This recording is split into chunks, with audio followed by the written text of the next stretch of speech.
His scream shattered the silence of the dark, lonely room. A white cotton sheet soaked with sweat clung to his body as he woke up with a start. The nightmares intensified. Self-doubt was destroying his memories, altering the events he had witnessed with visions and dialogues that fueled his insecurity and wounded his male pride. Covering his eyes with his hands, Steve tried to catch his breath and get his bearings.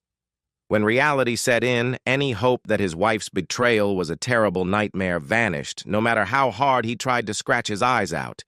Why? The first of many questions flooded his mind as his eyes adjusted to the darkness. Was he not manly enough for her? Did he not satisfy her in bed? Did she need the attention of another man? A better man? Why did she throw away 20 years of marriage for a fleeting infatuation? Did she no longer love him? Had she fallen in love with someone else? Was it because of something he had done? Because of something he had said? Was it one very bad thing, or the culmination of many little things?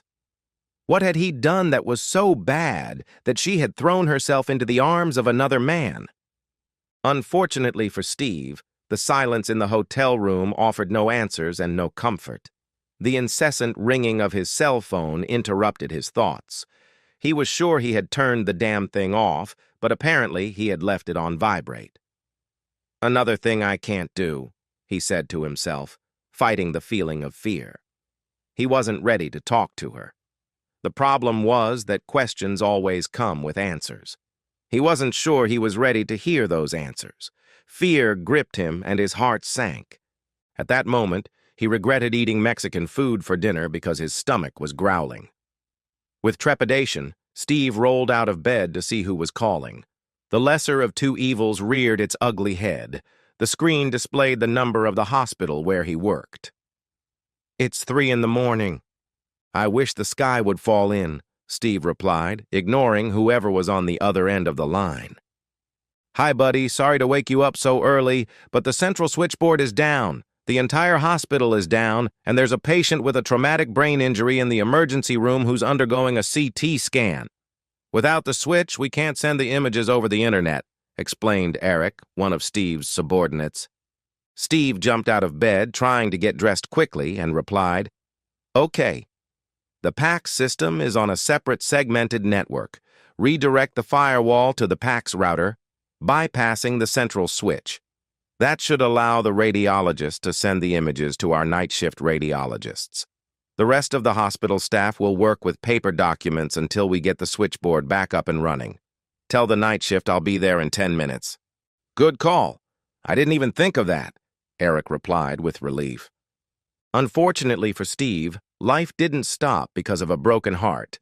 He was needed at the hospital, regardless of his emotional state. Steve was born and raised in a Catholic family. His parents insisted that he attend private school. Unfortunately, in rural America, classes at private Catholic schools were relatively small. Worse, the same students attended the same classes until someone failed a grade or moved away. This meant that one social misstep could brand a child for life, or at least for the 12 years of elementary and middle school. Steve was labeled a nerd from the start.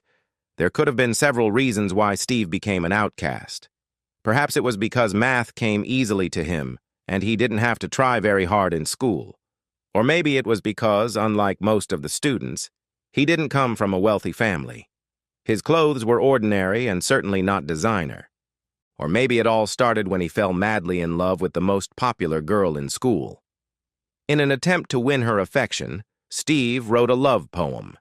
It was written from the heart, but since he had never read Cyrano de Bergerac in elementary school, his words were unfortunate. The poem was passed around the class, and all the students joined in his humiliation. He became the laughingstock of the entire 5th grade. Needless to say, his confidence in interacting with girls was completely destroyed. Forced to endure the same group of students for the next 7 years, Steve resigned himself to his role as a nerd and outcast. He became fascinated with a new technology called the computer and learned everything he could about it. He was one of the first to realize that mistakes could be easily corrected, unlike matters of the heart and relationships with girls. Of course, Steve looked forward to graduating from high school and going to college. New friends and the chance to escape 12 years of hell were just the tip of the iceberg. After graduating with honors, Steve planned to attend the best college for computer science. He wanted to get a degree and then get a job at a large software development company. But life had other plans. During a school trip organized by his church, Steve met Jill. The awkward and socially inept boy and the skinny and unattractive girl had an awkward first date. For Steve, the fact that a girl showed interest in him was exciting and made his heart beat faster. For Jill, it was the first time a boy hadn't tried to grope her or compare her to the popular girls at school. More importantly, they liked each other's personalities. They found it easy to connect on a personal level. Soon, they fell in love. And soon, two awkward teenagers took their first clumsy steps in love. Although they were Catholics, society put too much pressure on them not to get married. Raging hormones also played an important role in their attempt to express their eternal love for each other. Unfortunately, their desire to choose which laws or commandments they wanted to follow did not overcome the laws of nature. A few months after their vacation, Jill became pregnant. For some reason, it was extremely important to them to follow their Catholic upbringing this time around. Instead of having an abortion, they decided to start a family. Steve's plans to go to college were ruined by one glance at a beautiful girl. Instead, he decided to work at an electronics store, where he was one of the computer technicians. In his spare time, he attended classes at a local college in hopes of earning an associate's degree in computer information systems. Steve accepted his new role as breadwinner and his destiny without hesitation or resistance. He was expected to take responsibility for his actions. His dreams, ambitions, and goals took a back seat so that he could become a husband and father. Loud music blaring from worn-out speakers competed with the roar of a car engine that had already passed 200,000 miles. Steve usually turned the music up full blast to drown out the sound of the old car, which was in desperate need of repairs and a new muffler. However, it had long been decided that Jill would buy a better car, as the family came first for them. The beat-up car did its job well, getting Steve from point A to point B with minimal fuel consumption. To Steve, the car was like an old T-shirt with paint and bleach stains, but it suited him. He felt comfortable in it. Steve knew the car's limitations and never pushed it beyond them. The driver's seat and mirrors didn't need adjusting. Everything was in its place. But the radio gods had other plans. No matter what station the night DJ chose, he always played love songs. The only relief from the love songs were the commercials. But they were aimed at lonely people looking for adventure, urging them to stay home and call the hotline. It seemed as if the seductive female voice was teasing and tormenting Steve. In desperation, Steve pressed the radio button hard to get rid of the torment. However, Steve was outnumbered.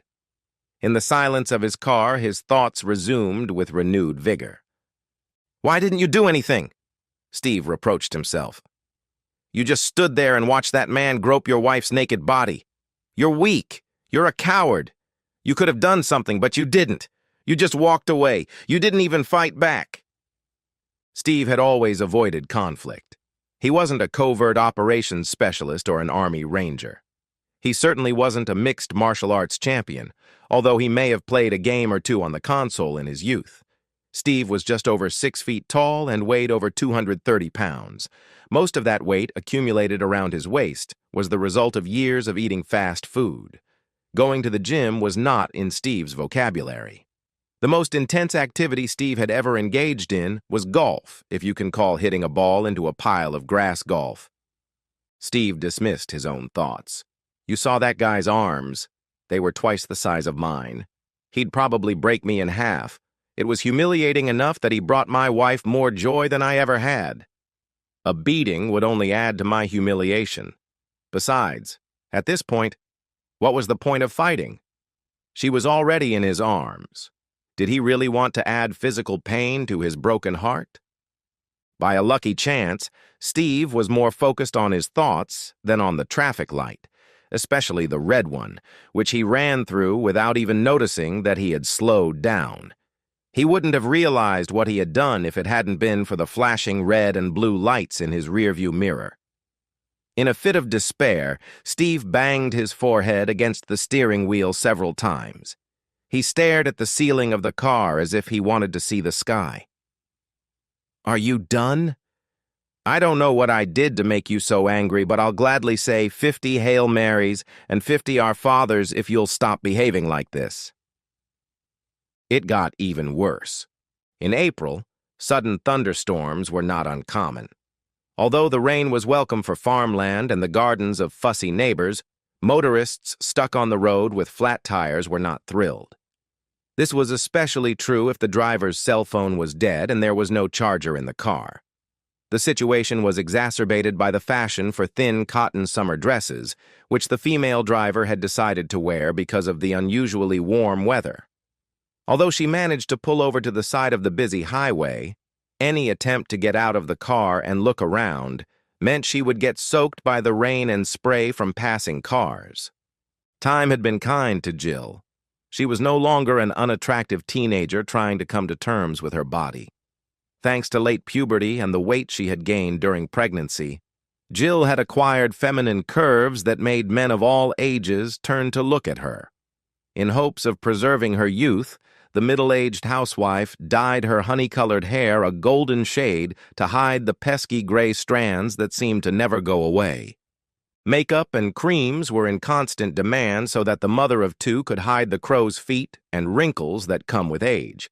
By all standards of classification, Jill was a typical MILF. Fortunately for the depressed woman, one of the local patrol officers was passing by and did everything he could to turn around and offer help. Officer Jim Rickman always went out of his way to help ladies in distress, hoping they would show him some gratitude. There was very little crime in this small town, so Officer Rickman spent most of his time pulling over speeding drivers. With beautiful women, all he had to do was flirt a little to avoid a speeding ticket. This muscular womanizer, 6 feet 2 inches tall and weighing 220 pounds, spent most of his free time at the local gym, pumping iron or circling the Pilates studio like a vulture.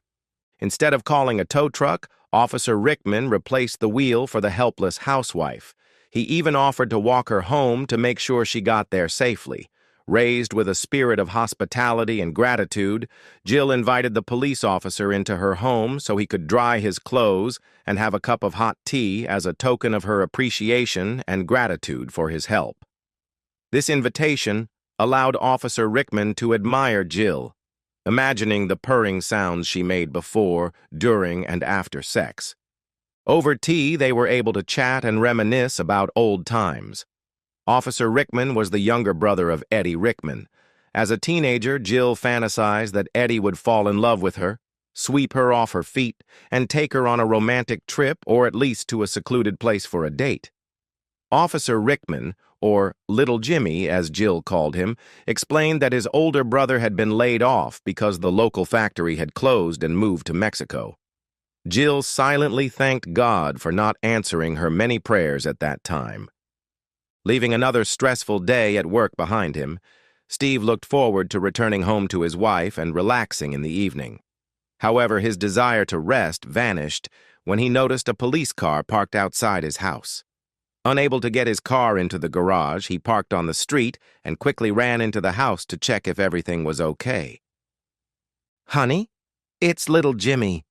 You remember Eddie's younger brother, right?" his lovely wife asked him. Showing his alpha male tendencies, Officer Rickman corrected Jill. "I'm not so little anymore." He flexed his muscles to emphasize his words. When he finally recognized Steve, he laughed loudly. He distracted the concerned husband and said to Jill, "Did you marry a rooster? Are you kidding?" Jill couldn't hold back her laughter. "Oh, I completely forgot about that nickname." Steve rolled his eyes, looked past the police officer, and asked his wife, "Are you okay? Are you hurt? Did something happen?" Jill waved her hand dismissively. "Nothing, honey. I protected her from danger and brought her home safe and sound. You have nothing to worry about, but next time check your tire pressure. I can't believe you let her drive on bald tires that needed to be inflated. The police officer interrupted him in a condescending tone. Steve tried to refute the condescending tone, but Jill intervened. Jimmy changed the tire on my minivan and made sure I got home safely. I invited him in for a cup of tea to express my gratitude. The predatory look on Officer Rickman's face spoke volumes. It was clear that Officer Rickman had a different idea of how Jill could have thanked him. I need to get back on patrol. If you need anything, Jill Billy, let me know, Jim Rickman said. Then he looked at Steve and said, "See you around, Rooster." Remembering the nickname she had been teased with for her flat chest and rural lifestyle, Jill laughed cheerfully. "Oh my God, I haven't been called that in a long time." She straightened her back to show off her ample bosom. She liked that her appearance made the young man proud. "Now no one will mistake me for a boy, will they?" Steve finally spoke and, gathering all his strength, walked Jim to the door. "Goodbye, Jimmy." Silence reigned in Steve's car, which only intensified his fear when he saw a police officer slowly approaching the vehicle. Steve didn't need to look in the rearview mirror to know who was about to knock on his window. Fate had already decided the worst possible outcome for him and deemed it necessary to subject him to it. Wanting to get it over with as quickly as possible, Steve got his license and car documents ready when the inevitable knock came. "Where's the fire, boss?" asked a familiar, arrogant voice. "I hope you're laughing your head off." Steve stared at the ceiling before handing over his license and car registration. "Jimmy, the hospital's network is down. I don't have time for your nonsense." Officer Rickman shook his head arrogantly. "Being rude doesn't exempt you from obeying the traffic laws in this fine city. Do you even know why I pulled you over? Because you're a jerk who gets off on acting like a jerk?" Steve exhaled irritably.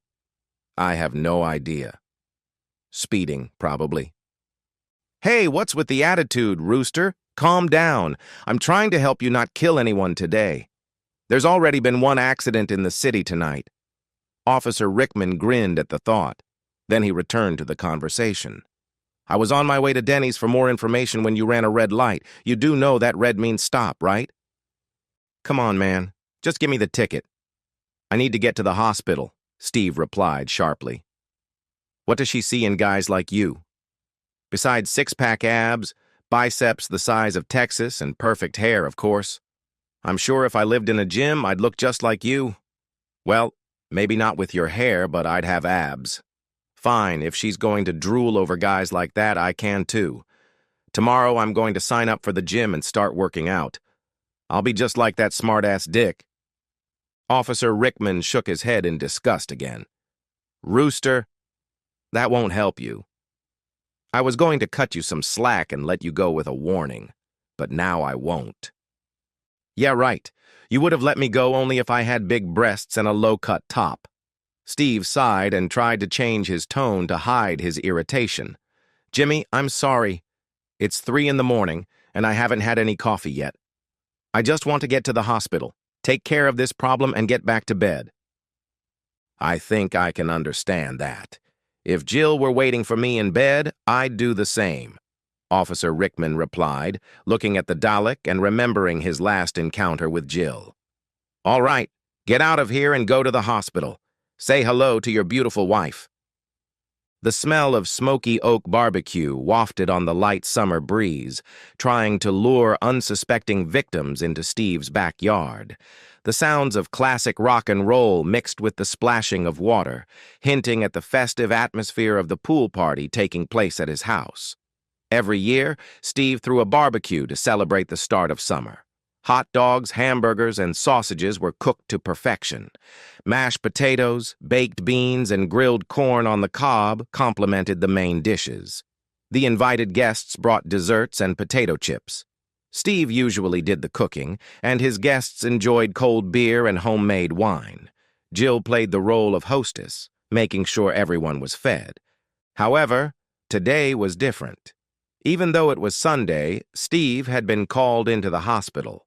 Jerry, the technician who worked weekends, had left for St. Louis for the weekend to watch a baseball game instead of fulfilling his job responsibilities. Although he planned to talk to Jerry about it on Monday, the fact remained. The hospital needed technical assistance right now. Disappointment and frustration clouded his mood as he rushed out of the house. While Steve worked on the malfunctioning access point in the emergency room, Jill convinced Dan to replace him as head chef at the party. Although Dan was married to Gloria, he was known for his wandering eye. It was no accident that Dan was working hard in the garden while Jill basked in the sun, working on her tan. So it was no surprise that Dan agreed to work the grill, especially since Jill decided to wear a bikini. The sheer sarong wrapped around her waist gave only the slightest impression of modesty and propriety. But that didn't stop Dan from imagining his neighbor's wife in a thong, or even something more revealing. Jill had spent most of the beginning of the year getting in shape for bikini season. She had gotten rid of her cellulite and belly. Fortunately, she had kept the extra weight in her breasts and hadn't lost the curves of her hips and buttocks. Many men at the party noticed her efforts. Some women noticed too, though their glances were more envious than lustful. More aggressive vultures circled the bikini-clad housewife, offering to help with the heavy lifting to demonstrate their masculinity. One of these vultures was police officer Jimmy Rickman. In a playful mood, he grabbed Jill by the arms and threatened to push her into the pool. She giggled and begged for mercy, knowing she couldn't escape.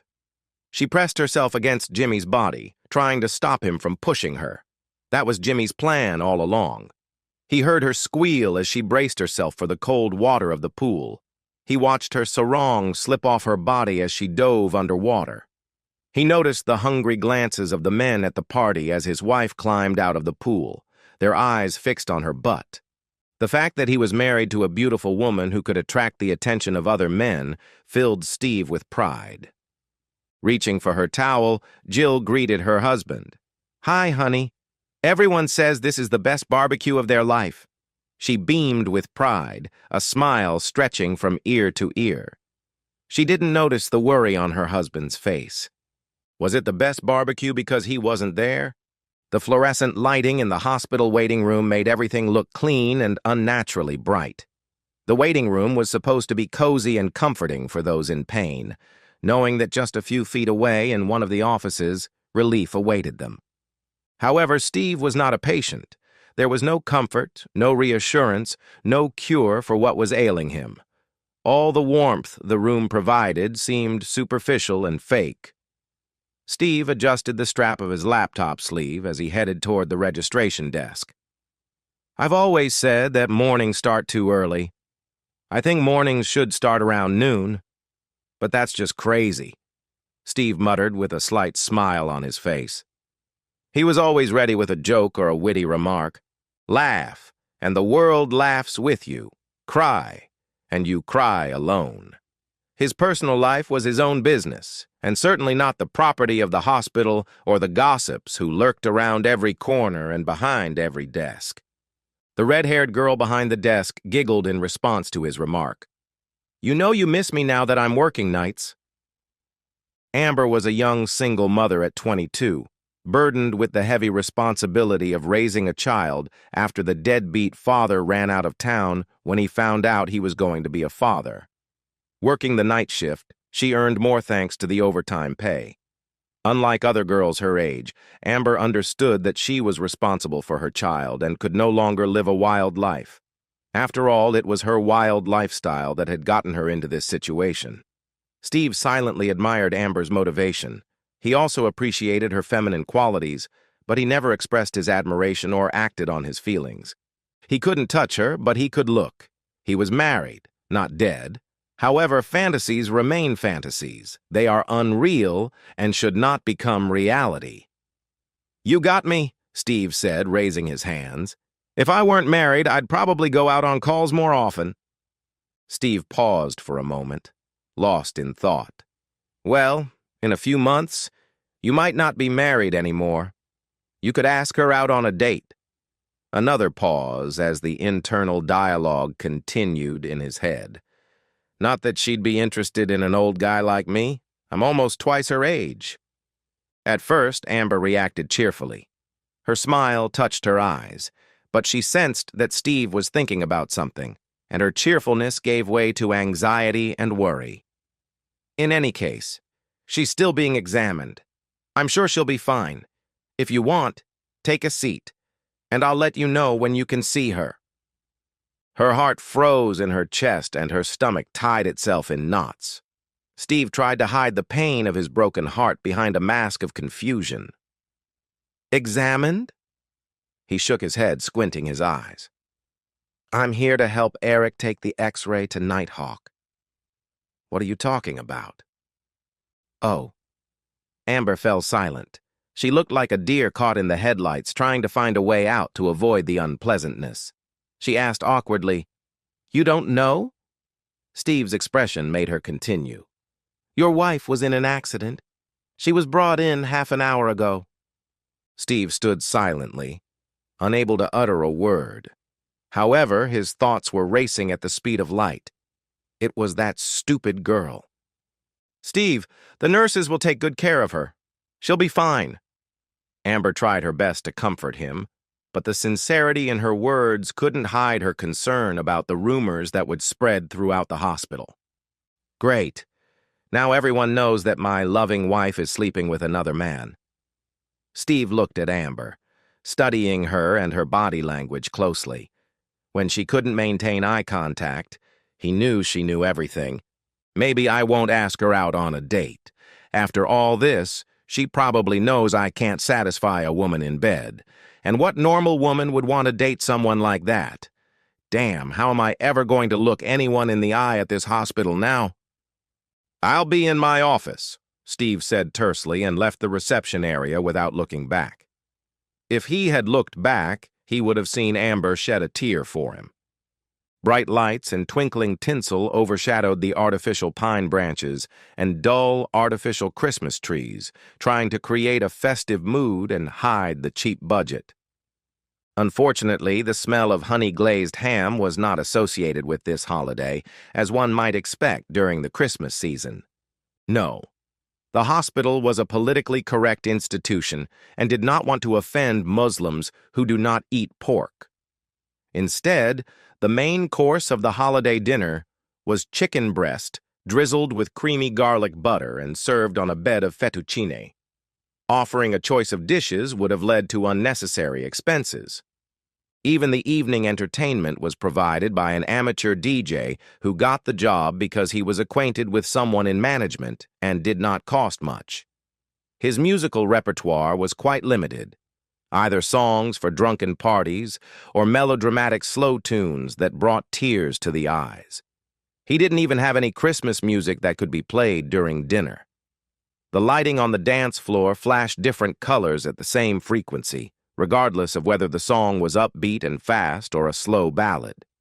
When the hospital administration and management tried to use the DJ's microphone, a constant hum and terrible ringing came from the speakers, which was perhaps worse than the sound of nails scratching a board. One of the administrators was Steve's boss, Jonathan. Not John or Johnny. Jonathan's full name sounded more impressive and created the illusion that he came from an old, wealthy family. This braggart was certainly a master of financial matters and knew how to find loopholes in GAAP standards to keep the hospital in the black. However, he was a true master of politics and knew how to present events in a favorable light. During such celebrations, he made it clear to everyone that spending money on employees was great for morale and worth every penny. However, the next day, he carefully checked all receipts and questioned the cost and validity of the expenses. The CFO aged like a $5 bottle of wine. His graying hair was mostly gray with a few strands of silver. His skin was tanned from endless hours on the golf course and at social events at the country club. Unfortunately, the same could not be said for his wife. She had been diagnosed with terminal cancer, and her death was only a matter of time. Jonathan, of course, played the role of the supportive husband and demanded the best from the hospital staff when she came in for x-rays. However, it was at these social events that Jonathan's true character came to the fore. Any woman in a dress with a slim figure became the object of his attention. In this rural area, the holidays were very much like an adult version of a high school prom. Women were allowed to take half a day off work to get their hair done. To find the perfect evening gown, you had to drive hundreds of miles to the mall so that no one else would have the same one. Jill was no different from other women. For a housewife and mother of two, holidays were the only time of year when she could dress up and socialize with adults her own age, rather than children and their friends. She always tried to look her best for her husband, as her appearance reflected his status.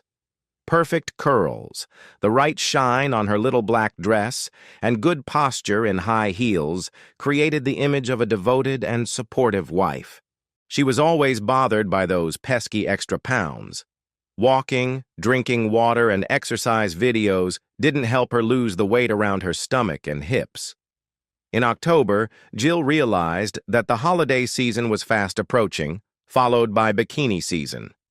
Determined to finally get rid of her cellulite and fat, Jill signed up for a gym membership and strength training classes. If overweight people on reality TV shows can lose weight, then so can Jill. Jill tried to convince Steve to sign up with her so they could lose weight together, but Steve always found an excuse not to go. Whether it was work, family, or household chores, Steve didn't want to be around her. Disappointed, Jill reluctantly accepted Steve's excuses, but she didn't use them herself. After 3 months, Jill showed signs of healthy weight loss. Jill rewarded herself with a new evening dress. She needed a new dress because her old, time-tested one no longer fit. She had lost a couple of sizes.